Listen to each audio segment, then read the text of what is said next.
High Output Management by Andrew S. Grove. Here's a wild thought. What if the secret to running a billion-dollar empire, to leading teams that reshape our world, could be discovered in something as ordinary as making breakfast? Picture yourself in a busy kitchen. An order comes in, one perfectly soft-boiled egg, cooked for exactly 3 minutes, a slice of buttered toast, and a steaming cup of coffee. The catch? Everything needs to land on the table at the exact same moment, perfectly hot and fresh. Sounds straightforward enough, right? But hold on. The coffee's already brewed and waiting. Toast takes about a minute. That egg needs 3 full minutes. Start everything together, and your toast goes cold while your coffee turns lukewarm waiting for that egg. Start the egg first, and you're playing a high-stakes game of kitchen choreography.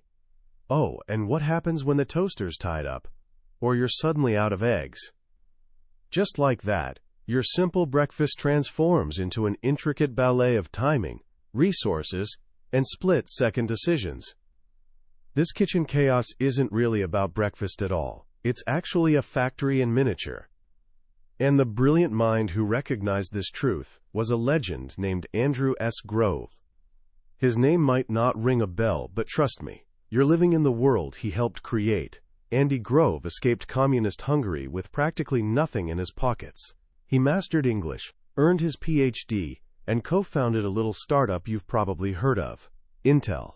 He didn't just build a company, he helped construct the entire digital revolution. Time magazine crowned him Man of the Year in 1997, calling him the person who'd most profoundly shaped our world. And here's where it gets interesting. At the absolute peak of his influence, running one of the planet's most crucial companies, he did something remarkable. He paused everything and wrote down the secrets behind his success, not in some dry academic tome, but in a straightforward, powerful guide called High Output Management. For decades, this book was Silicon Valley's best-kept secret, handed down from mentor to protege like a treasure map. It wasn't flashy or filled with trendy catchphrases, but it contained a radical idea. Management, the art of leading people and making things happen, isn't some mystical gift you're born with. It's a craft, a learnable skill that can be refined and mastered. It's essentially production, just like cooking that 3-minute egg. So here's what I'm offering you. Stay with me through this journey, and I promise you'll start seeing everything differently. Your school assignments, your future career, even your daily life will stop looking like random chaos and start resembling a factory you can design, manage, and fine-tune for extraordinary results. You'll discover the single most important equation for any leader. And spoiler alert, it has nothing to do with money. You'll learn how to transform any group into a powerhouse team. This isn't about preparing for some distant future management role. This is about becoming effective right now, today. So pour yourself some coffee, and let's step into the breakfast factory. Our story starts in that humble breakfast kitchen. Grove challenges us to see it not as cooking, but as a production system. To nail it, you need to identify what he calls the limiting step, that single longest, trickiest, or most critical part of your entire process. In our breakfast scenario, it's clearly that 3-minute egg. Everything else, toast, coffee, butter, revolves around that one crucial element. Think about writing a major research paper. What's your limiting step? Probably not the typing or printing. It's the research itself, that grueling work of gathering and analyzing information.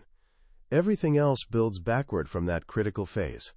You don't write your introduction before figuring out your actual argument. Your whole workflow orbits around that one essential step. This simple concept, identifying your limiting step, is your first key to unlocking exceptional output. Whether you're building software, recruiting talent, or even running a justice system, there's always a limiting step. Grove points out something fascinating. Society invests over $1 million securing a criminal conviction, yet we often can't jail that person because we lack an $80,000 cell. We've let the wrong step limit our entire system. Once you view your work as a production line, you'll notice every process contains 3 basic operations: process, assembly, and test. Boiling that egg is a process. It transforms the raw material. Arranging the egg, toast, and coffee on a tray is assembly. Checking if the toast is burnt? That's your test. This framework applies universally. In software development, writing code is your process. Integrating it into a complete program is assembly, and debugging is testing. The golden rule? Always catch problems at the lowest value stage possible.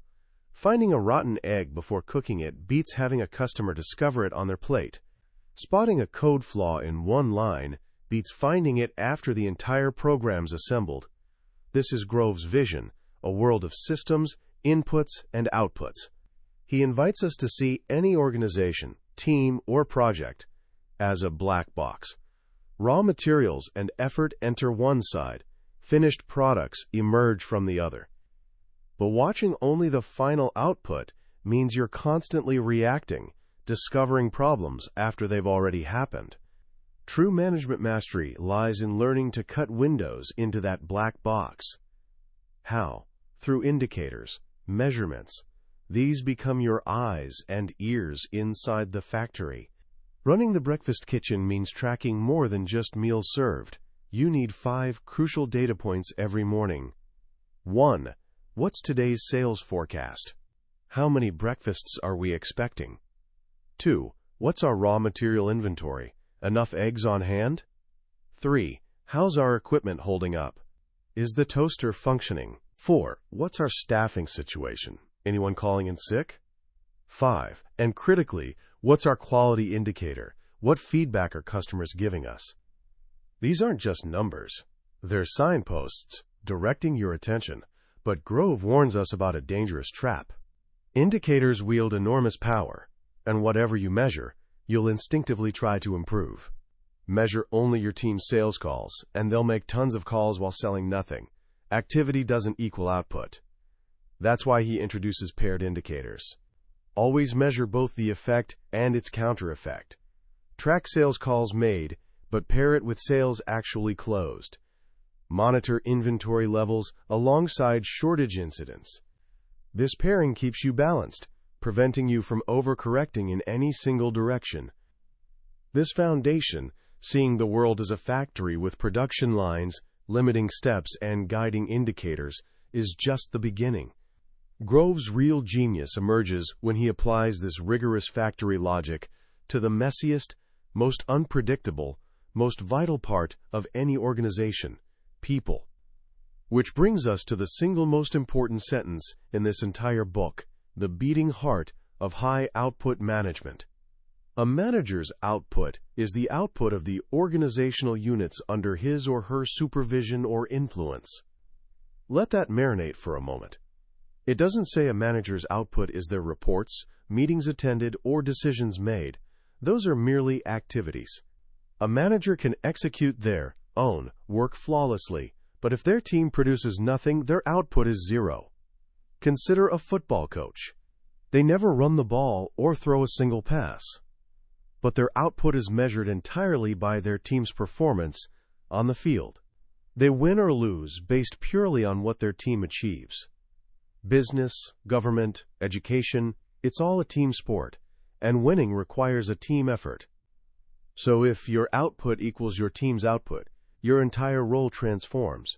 The question shifts from, how can I be more productive, to, how can I make my team more productive? The answer lies in what Grove calls managerial leverage. Leverage measures the output generated by any given management activity. Some tasks carry low leverage. Spending an hour fixing a typo in someone's report improves exactly one document. That's minimal leverage. But what if you invest that same hour teaching them how to catch and fix their own errors? You've just improved every report they'll ever write. That's extraordinary leverage. High leverage activities fall into 3 categories. 1. When many people are affected by one manager's action. Imagine a manager who clearly defines project goals at the outset. By investing a few hours up front, she saves her entire team hundreds of hours of confusion down the line. That's leverage in action. 2. When a brief, well-focused managerial action affects someone's performance over a long period. This captures the essence of effective performance reviews. 1 hour of thoughtful, honest feedback can elevate a person's performance for months, even years. Pure leverage. 3. When an individual supplies unique, crucial knowledge that affects a large group's work, this is the expert who unsticks an entire team with their specialized know-how. Management mastery, Grove argues, is the art of identifying and concentrating on these high-leverage activities. Your job becomes constantly seeking that sweet spot where your effort generates maximum impact on your team's output. And one of the highest leverage moves of all? Delegation. But here's Grove's critical warning. Delegation without follow-through is just abandonment. You can't simply hand off a task and wash your hands of it. You remain responsible. The way you maintain that responsibility is through monitoring, not meddling or micromanaging, but checking in to ensure things stay on track. This monitoring works like quality assurance in our factory. You do it at the lowest value stage possible. Review rough drafts rather than waiting for the polished final version to discover fundamental problems. Now, if so much managerial work involves gathering information, sharing it with your team, making decisions, and providing feedback, where does all this actually happen? This leads us to one of corporate life's most despised and misunderstood elements: meetings. Most management experts tell you to avoid meetings like the plague. Grove says that's like telling a carpenter to avoid their hammer. Meetings aren't time wasters. They're the medium through which management work gets done. You shouldn't fight their existence. You should master them. He breaks them into 2 types. Process-oriented meetings happen on regular schedules, designed to exchange information and keep organizational gears turning smoothly. Mission-oriented meetings are convened to solve specific problems or make particular decisions. The most important process-oriented meeting, one Grove essentially invented as formal practice, is the one-on-one. This sacred time between supervisor and subordinate isn't a status update. It belongs to the subordinate. They set the agenda. The purpose is mutual teaching and information exchange. The supervisor's role is to listen and coach.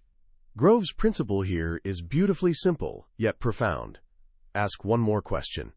When you think they've said everything about a topic, ask another question.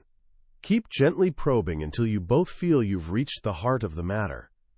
One-on-ones uncover those subtle, nagging problems that never make it into formal reports. They build trust.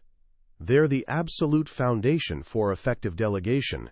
You can't delegate successfully without a shared information base and common problem-solving understanding. That shared foundation gets forged in these one-on-ones. The leverage is immense. 90 minutes of your time can improve their work for 2 weeks, over 80 hours. The second process meeting type is the staff meeting, where the supervisor and all their direct reports gather as a group. Its purpose is fostering peer interaction. This is where teams learn collective decision-making, where different perspectives collide, where better understanding emerges from healthy debate. The supervisor's role isn't lecturing but moderating, keeping discussions on track and ensuring the team tackles real issues. The final meeting type is mission-oriented, called specifically to make a decision. Success here, Grove insists, hinges on the chairman, whose real work happens before the meeting even starts. They must be crystal clear on the meeting's objective. What decision needs making? Who needs to attend? Then, during the meeting, they guide the group through an ideal decision-making process with 3 stages. 1. Free discussion. All viewpoints are welcomed and debated. The more controversial the issue, the more crucial it is that this discussion remains completely open. This is where you bring together people with position power, the managers, and people with knowledge power, the experts. Status symbols get stripped away, and everyone contributes as equals. 2. Clear decision. Once debate has run its course, someone must make a clear, unambiguous decision.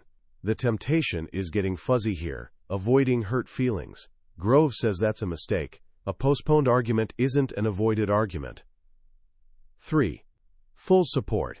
Finally, and this is crucial, everyone involved must commit to supporting the decision, even if they personally disagree.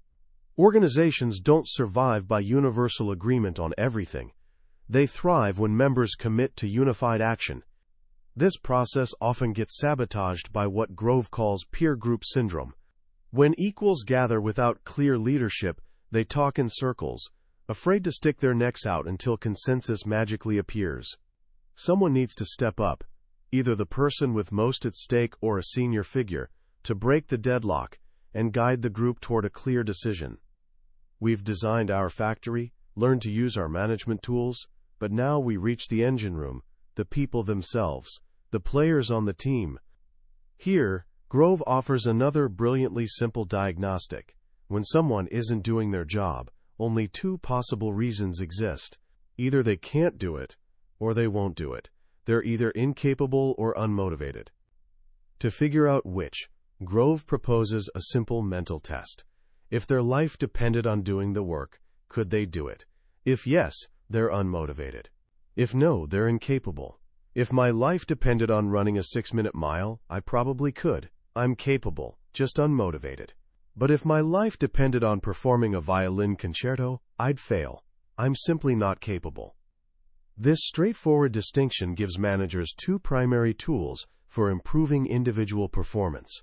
Training addresses capability, motivation addresses willingness. Grove believed motivation springs from within. Managers can't manufacture someone's motivation. But what they can and must do is create an environment where motivated people flourish. To understand this environment, he turns to psychologist Abraham Maslow's famous hierarchy of needs. At the bottom sit physiological needs, food, shelter, things money buys. Next comes safety and security, then social needs belonging to a group. These first three levels get us showing up for work, but what makes us perform once we're there are the two highest levels. Esteem, the need for recognition and respect, and at the very top, self-actualization. Self-actualization, for Grove, is that burning internal drive to achieve one's personal best.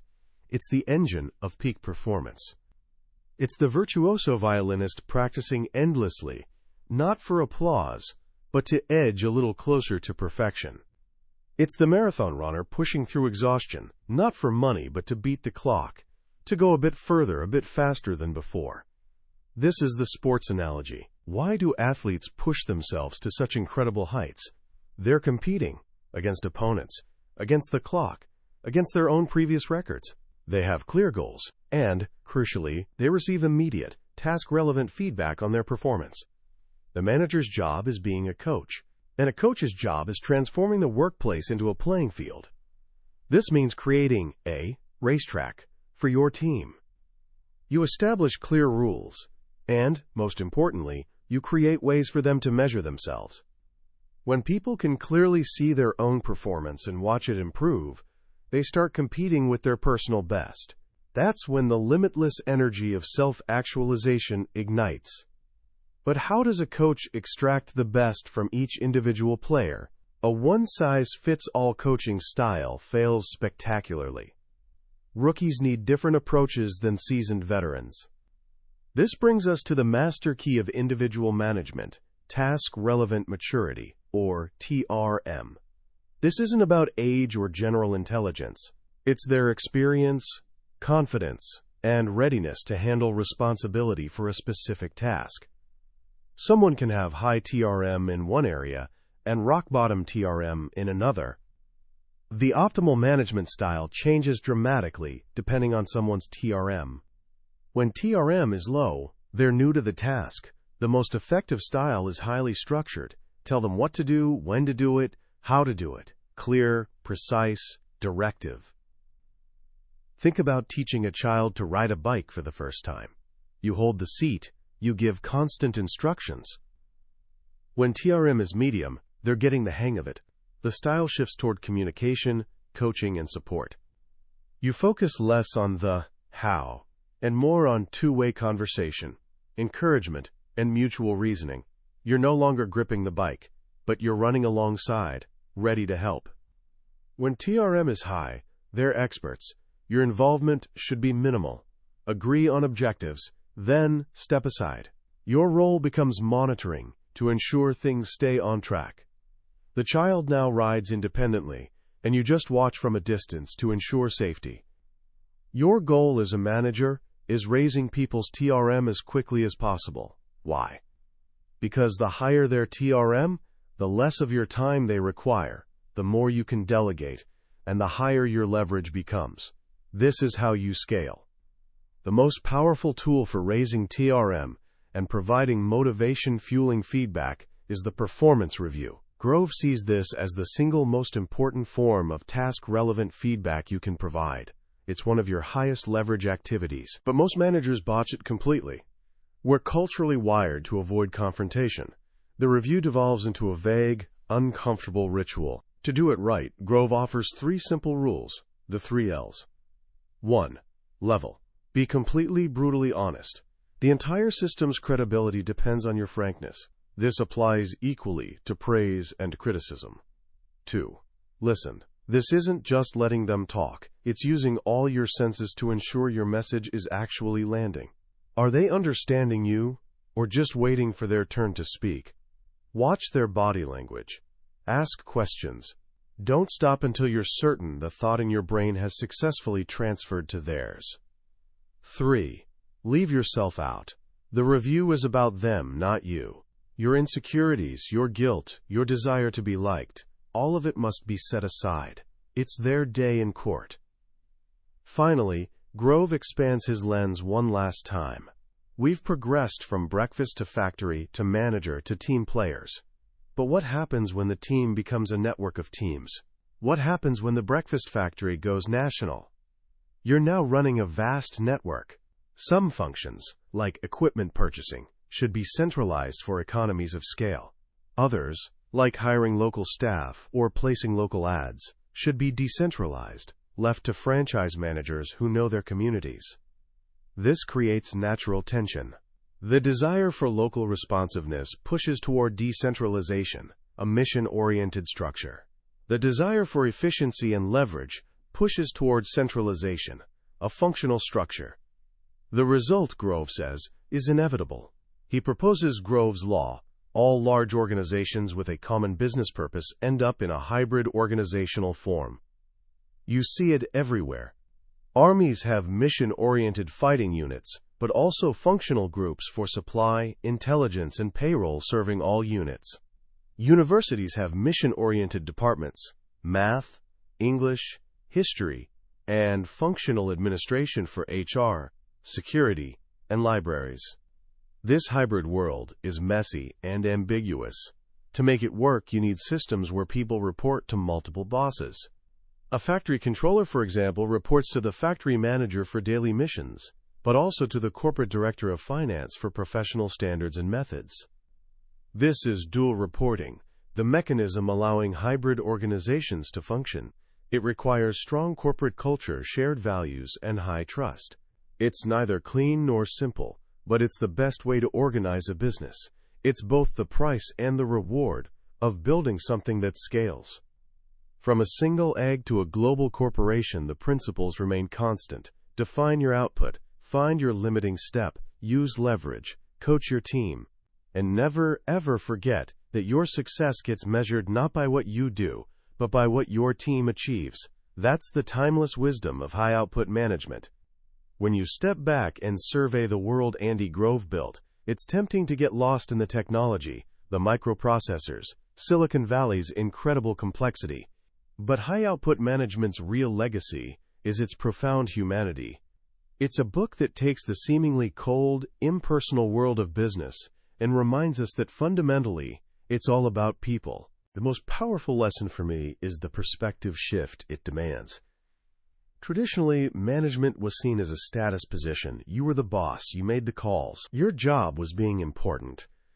Grove demolishes that notion completely. He redefines management as service. Your job isn't being important, it's making your team successful. Your output is their output. It's a deeply humbling, deeply empowering idea. It transforms leadership from a title into a responsibility. What makes this book timeless is that these principles aren't exclusive to Fortune 500 CEOs. They're for anyone working in a group on any project. It's a universal operating system for getting things done with other people. Task-relevant maturity is something you can apply right now in a school group project. Are your partners new to the topic? Be structured. Are they experts? Just agree on goals and trust them. It's a practical, compassionate leadership approach. So how can you start applying these ideas today, long before having a formal management title? Here are 3 simple actions. First, define your output. Next time you start a project, school, club, part-time job, ask that simple question. What's the actual output here? Not the activities or tasks, but the final, measurable result. Then ask, what's the limiting step? Just this simple framing will bring incredible clarity. Second, try a genuine one-on-one. This might sound unusual, but find a partner on something important. Set aside 30 minutes and tell them, this is your meeting. I just want to listen. What's on your mind? What are your biggest challenges? How can I help? Don't try solving their problems. Just listen and ask one more question. You'll be amazed at what you learn and how much that partnership strengthens. Third, find your personal racetrack. Whatever skill you're building, coding, writing, sports, find a way to measure your performance, track your progress, compete with yourself. Create that feedback loop Grove describes. It's the engine of self-actualization, unlocking your personal best. That was a summary of High Output Management by Andrew S. Grove. We've covered the highlights today, but honestly, summaries can only take you so far. The real magic happens when you read the book yourself. It's in those quiet moments when a particular story or simple phrase hits you unexpectedly. This summary helps you decide if this book deserves your time. If anything we've discussed today resonated, I genuinely hope you'll grab a copy, because reading it isn't just about learning. It's an experience that can genuinely transform how you see your work, your teams, and your own potential. A link to the book is in the description below. Also, if you found this journey valuable, please hit that like button and subscribe to the channel. It tells us we're on the right track and ensures you won't miss our next exploration into another life-changing book. Let's keep growing together.